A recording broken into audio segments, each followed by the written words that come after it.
Oi, bem-vindo ao nosso canal. Se você gostar do nosso vídeo, deixe seu like.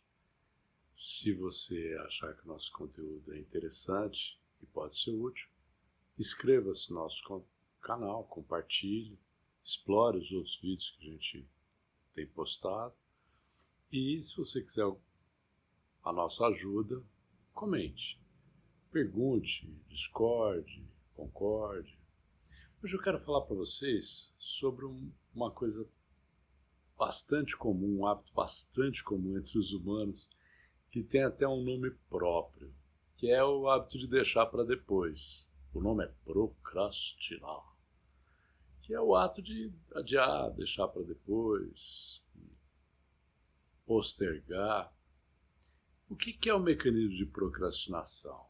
O mecanismo de procrastinação é assim, não vou fazer agora, depois eu faço. A coisa que me interessa ao examinar a procrastinação é um hábito tão ruim que a gente tem até ditados que nos dizem coisas como: não deixe para amanhã o que você pode fazer agora. Ditados que inclusive carregam parte da nossa sabedoria ancestral em forma de ditos populares. Mas a pergunta interessante é, primeiro, por que a gente adia ou procrastina? Segundo, isso é, de alguma forma, bom ou produtivo para nós? Porque se a gente conseguir responder essas duas perguntas, a gente pode, inclusive, parar de procrastinar. Eu, por exemplo, sou uma pessoa que procrastina muito pouco. Deixa eu começar por uma observação de psicólogo. Claro, eu sou psicólogo, esse canal fala sobre comportamento. O nosso comportamento, falando de uma maneira bem genérica, ele é controlado pelas consequências. O que quer dizer isso? Sem ser em linguagem técnica. O que a gente faz e funciona, a gente continua fazendo.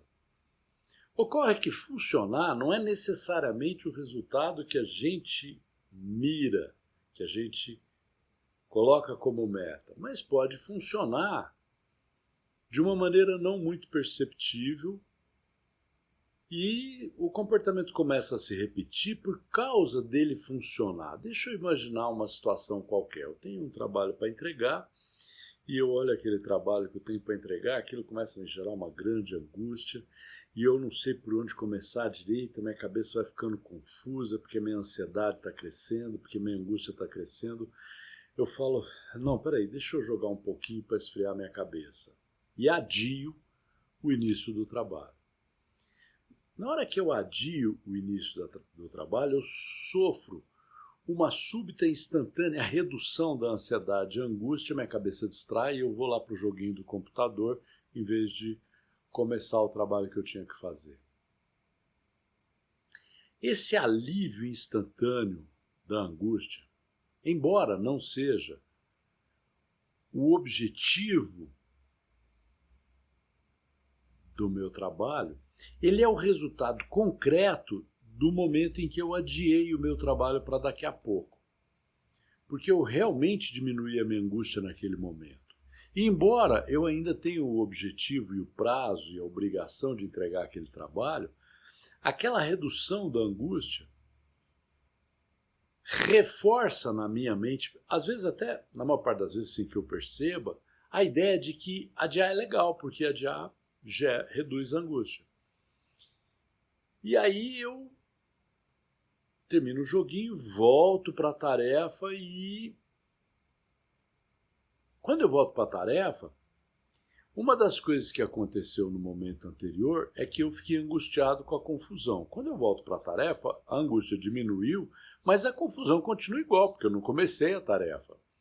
Então o que acontece? A angústia e a ansiedade voltam, e se elas voltam, a primeira imagem ou a primeira alternativa que vai me vir à mente é uma alternativa que altera a angústia e a ansiedade e não uma alternativa que altere a confusão que gerou a angústia e a ansiedade. E aí eu agio de novo. E novamente me sinto aliviado. E no momento em que eu novamente me sinto aliviado, o que acontece? Eu reforço a próxima vez em que eu vou adiar, e aí eu crio um ciclo que pode se tornar interminável. Ou que só vai começar a ser rompido quando a angústia de não estar cumprindo o prazo for maior que a angústia que eu sinto perante o início da tarefa. O que às vezes nem acontece, eu acabo não entregando a tarefa. E como é que eu faço para sair dessa armadilha? A primeira coisa que eu preciso fazer é reconhecer que aquele adiamento alivia a minha angústia. E encontrar uma forma de aliviar a angústia sem adiar a tarefa.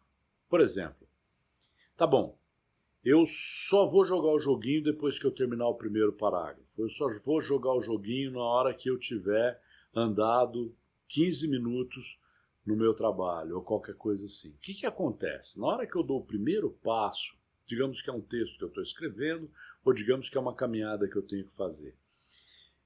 Na hora que eu dou o primeiro passo, aquele ciclo em que a minha angústia surgia, não surge, eu dei o primeiro passo, eu escrevi a primeira linha.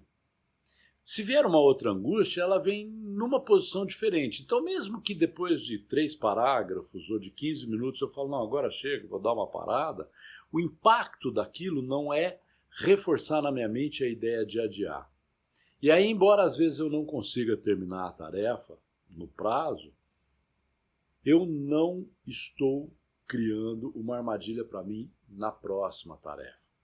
Uma outra coisa que eu posso fazer também é, tá bom, na hora que eu terminei um pedaço da tarefa e eu me recompenso, eu quebrei a tarefa em pequenos pedaços, aquele pequeno pedaço gera uma angústia muito menor do que a tarefa pronta lá na frente. Então, ao terminar aquele pequeno pedaço, a angústia, o alívio que eu sinto de ter terminado, colocado aquela pequena meta, é o alívio por ter cumprido a tarefa e não por ter adiado a tarefa. Vocês já pensaram nisso?